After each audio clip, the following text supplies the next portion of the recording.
Hello, my name is Emmeline Tyler. I'm an avid reader and an unashamed social justice warrior. Today's video is all about how I'm choosing books to read in 2023. So, I'm avoiding reading books by men, Americans, particularly white Americans, and white people in general, and I'm seeking out books by Indigenous Australians, Asian Australians, trans men, and trans women. The reason I'm doing this is because I feel like reading a book is a really rare opportunity to spend a long time in someone else's perspective. And I only read so many books a year. Last year I read 64 books. So even though that might seem like a lot to some people, it's still, everyone has a limited number of books that they can read, no matter how many you do manage to read. When you're reading a book, you get to spend say 8 to 10 hours fully immersed in someone else's perspective. And when I'm doing that, I would much rather use that opportunity to learn about people that I don't understand as much, rather than to spend that time immersed in an experience and perspective that I'm already being exposed to constantly because it's the dominant culture in which I live. So I'll just go through these categories specifically to explain why I'm seeking out or avoiding these ones in particular.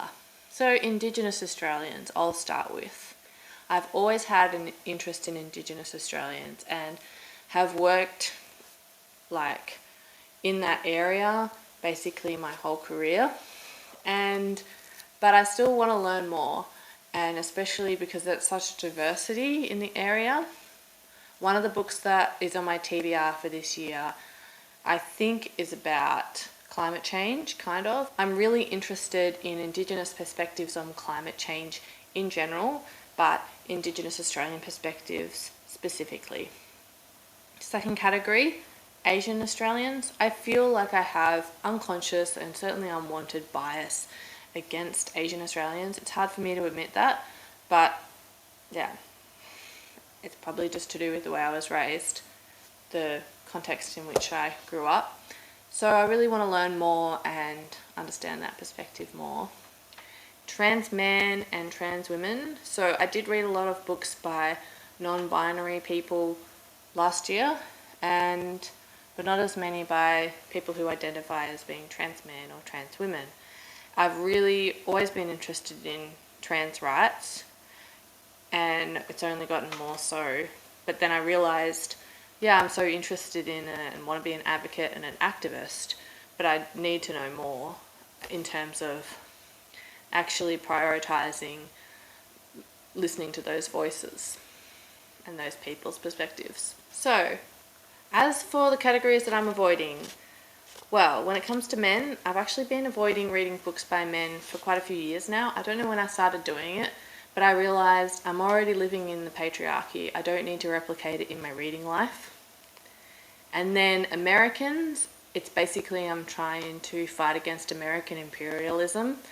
I get really tired of American perspectives because it's just everywhere, and I especially get tired of it when it's unaware of its own privilege. So when Americans say this country on the internet, it's like, no, I'm reading this not from this country.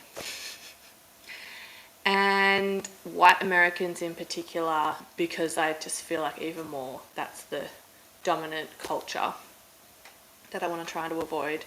And the other category is white people in general. It comes back down to dominant culture and wanting to seek out voices that don't get as much airtime traditionally. The way that the goal works is I'm comparing this year's reading to last year's reading, so whatever books I read under those categories last year, it only has to be one book more or one book less to achieve the goal. And I got to tell you, for the books that I'm seeking, it's going to be pretty easy to achieve, and in some cases I already have. So I'll give you my numbers. So last year I read one book by an Indigenous Australian, which was Bila Yarudanga Lang Durai by Anita Heiss, which translates as River of Dreams. And I read one book by a trans woman, which was Detransition Baby by Tori Peters, which I discussed in my last video. I read 0 books by trans men and 0 books by Asian Australians last year. Then as for the other side, last year I read 10.5 books by men, so the half was a collaboration between a man and a woman.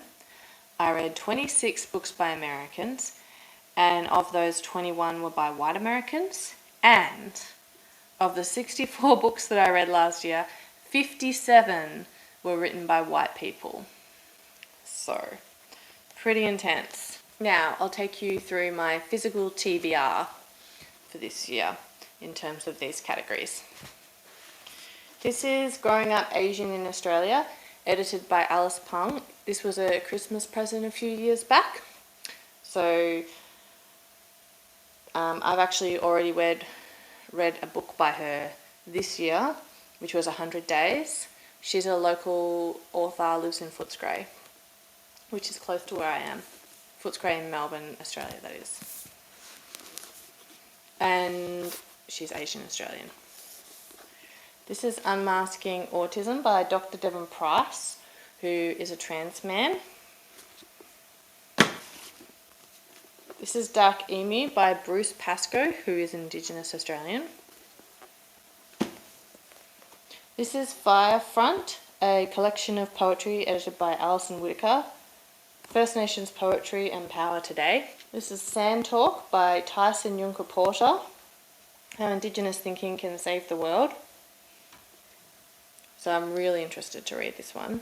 I got this as a Christmas present last year. I think it's about climate change, so that should be interesting. Tell Me Why by Archie Roach. It's a memoir. I borrowed this from my friend Benno. Gigaro, It's Time to Reclaim Beauty, First Nations Wisdom and Womanhood. This is from the library. And Throat by Ellen Van Neerven, an Indigenous author. I got this one for my birthday a few years ago. And I already mentioned 100 Days by Alice Pung, which I've read already this year. Other books I've read in the categories. Big Love by Brooke Blurton, a memoir. Really loved it. And Tell Me Again by Amy Thunig, also a memoir. Really loved it. So those are both Indigenous authors. As you can tell, I'm a little light on for Asian Australians on my TBR. So if you've got any good recommendations, please let me know. And also comment below if this video has inspired you in any way, or if you have any interesting thoughts that you want to share or discuss. Thank you so much for watching. Bye!